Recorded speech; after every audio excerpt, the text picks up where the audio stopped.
Passers, we are not in Kansas anymore. Yeah, we were never really in Kansas. We were in New York, but we're not in New York anymore. Hello, we are somewhere in Florida.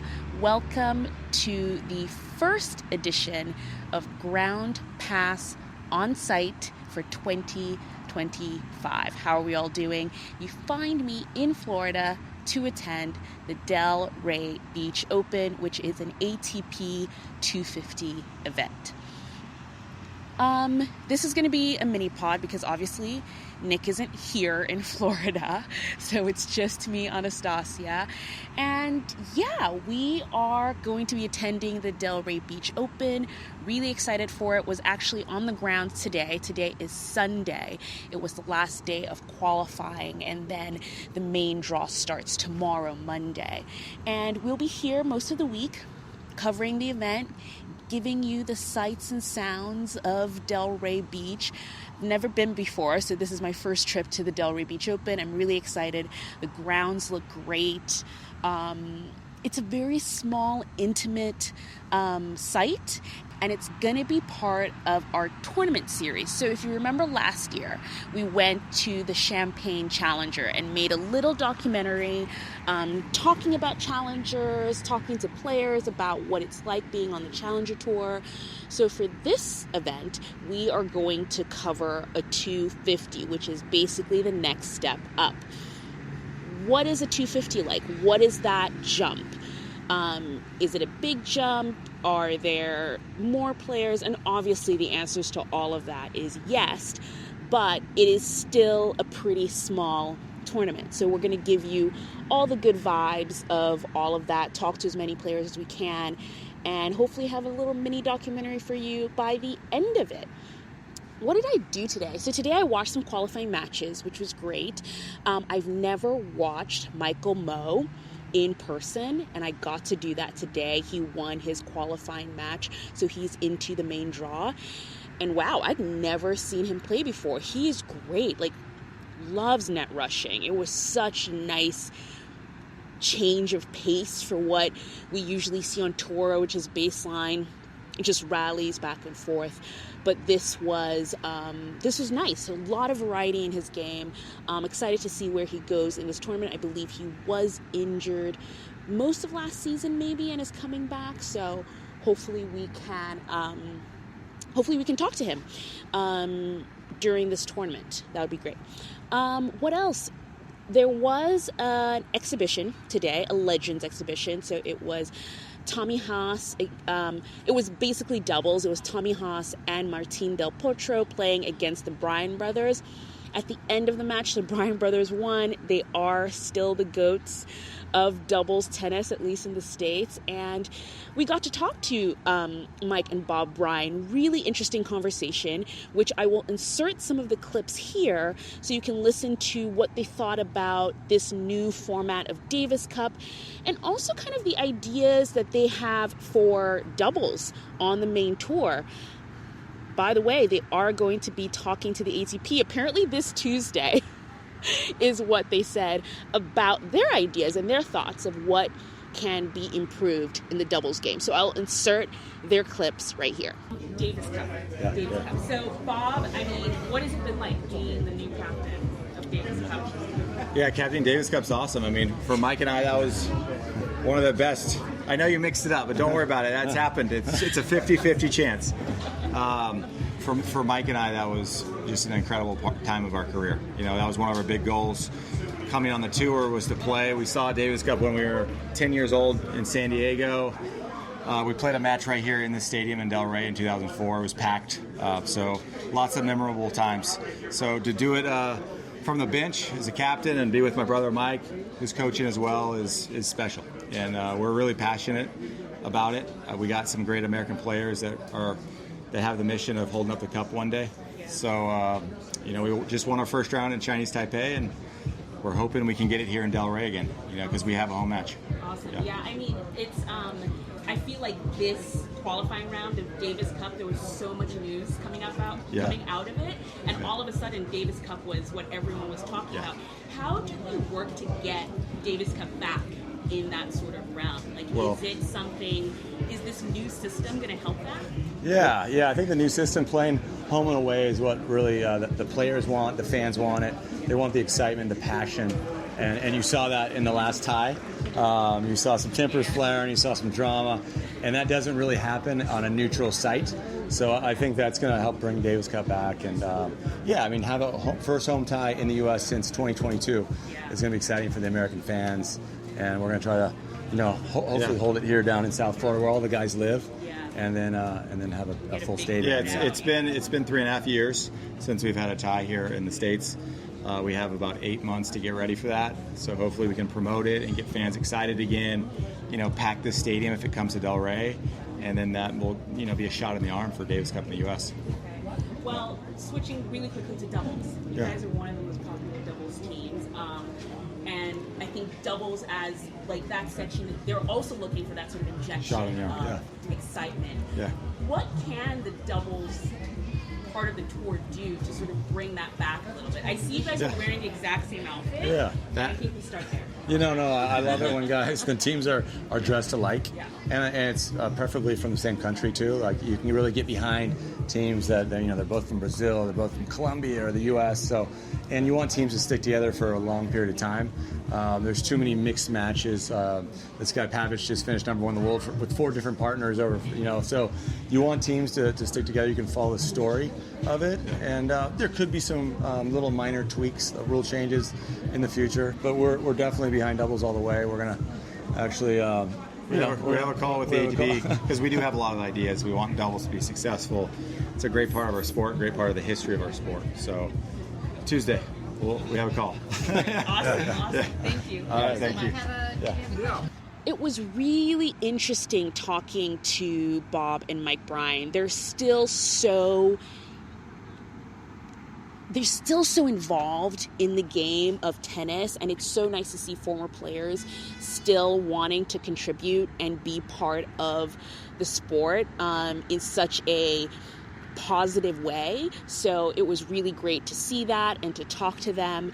And you might be wondering what or where all this stuff is going to live. Now, last year when we started Ground Pass on Site, I had a daily podcast, basically. It was really short. Some of them were like just 10 minutes long. Some were like 5.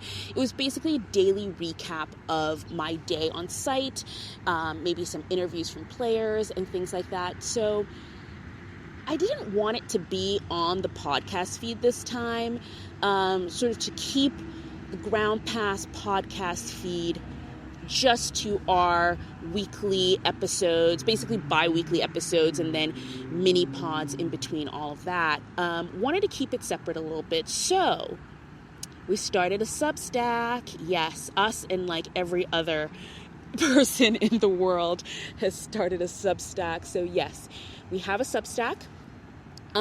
It starts today, basically, when you're listening to this podcast. So link in the description or in the podcast description for how you can follow us on Substack.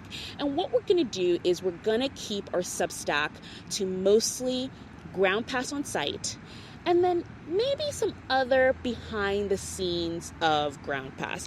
I've kind of always wanted to share a bit of the behind the scenes of Ground Pass, how we plan for things, and just different things that sometimes I have nowhere to put.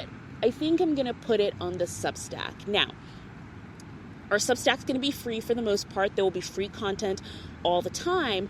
But if you do want to become a paying subscriber, we have some tiers which you can take a look at in the description of our Substack. But we'll have a monthly tier, we'll have a yearly tier, and then we're also going to have a founders tier. So if you want to be a founder of the Ground Pass team and basically be an official Ground Passer, that is the tier for you. And what will we give our paying subscribers? Well, even more behind the scenes. Even more behind the scenes. I think we're going to release most of our videos and stuff, but keep some, interviews with players maybe, or maybe some things that we do behind the scenes. We'll keep it only to paying subscribers, so people who are just really interested in getting to know what goes on behind the scenes at tournaments and, basically want to support what we're doing, and I hope you're enjoying all the stuff that we do. And if you want to support us and, help us bring you more tournaments from site, do that. Subscribe to our Substack and support us there. I really hope you can hear me in this impromptu podcasting location as the sun is setting and I have a sparkly guitar behind me. Palm trees everywhere. It's quite the scene. Quite the scene. If you are only listening to this podcast, maybe just stop and check out our YouTube channel just to see where Anastasia is in the world. What else happened this week? There was a lot of tennis happening this week. So we had the Dallas Open, which is now an upgraded tournament. It used to be a 250. Now it's a 500. A lot of stories coming out of there. I mean, Denis Shapovalov just playing some phenomenal tennis, finally finding his form and his legs and just looking like a different player a little bit. So he's definitely one to watch. But for me, the main story out of Dallas was Jaime Munar. He isn't someone I have ever watched before. Maybe he's come around, on a match that I was watching very early in a slam and he was playing against someone else that I was more wanting to watch, but I've never just sat down and watched Jaime Munar, and he is great. I think it is a trope to just say, oh, Spanish player, great on clay, sucks indoors. I think the Spaniards this year, at least in these two tournaments, early this year, are trying to prove us wrong there. So, Jaime Munar, definitely someone to watch. And speaking of Spaniards winning tournaments indoors, Carlos Alcaraz is back. It is nice when Carlos Alcaraz is in his highlight reel era. He's just so fun to watch. And when he's feeling it, when he's having fun, sorry, there's a golf cart going by, but when he's feeling it, when he's having fun, he's just a joy to watch. He makes you want to just watch tennis all day long and just look at his and just watch his highlight reels over and over again. So he was on one for sure in Rotterdam, and he beat Alex de Minaur to win the title. Alex de Minaur, a finalist again in Rotterdam. Maybe one day he will win one of these, but right now Sinner and Alcaraz are preventing him from doing that. Belinda Bencic, wow. I think Katie Bolter had this. She is really good on social media. Katie Bolter is really, really good on social media. And she posted this thing where she says, I guess all you have to do is be married to win a Grand Slam and have a baby to win a 500. Because Madison Keys obviously won the Australian Open, and Belinda Bencic has won Abu Dhabi again, actually. She won this in 2023, I believe, before she stepped away to have her baby, and here she is winning it again. She has been looking really, really good this year. I remember watching her beat Coco Gauff at the Australian Open. I was like, oh wow, here we go. Reminds me a lot of Alina Svitolina. When Alina Svitolina came back, she just came back on fire and not the same player that she was when she left. So, interested to see where Belinda Bencic takes 2025, because I think she can really do some damage on tour. Watch out for Belinda Bencic. So, we're in Florida. It's getting dark. I'm looking at my monitor here and you can barely see me anymore. But that's fine. I hope you can hear me. But this week, we're in Delray. It's going to be the tournament, I think, that we focus on the most. But there's other stuff going on this week. And I will list them on the screen and put them in the description of this podcast. And we'll pop in from time to time because we're tennis lovers. Even though I'm in Delray, I will probably have an eye or two on another tournament somewhere else. But again, thank you for joining us on this episode of Ground Pass. It's a little mini short one, a mini pod. I'll put, again, all the descriptions to our Substack below, and expect some daily coverage from the Delray Beach Open. Bye, guys.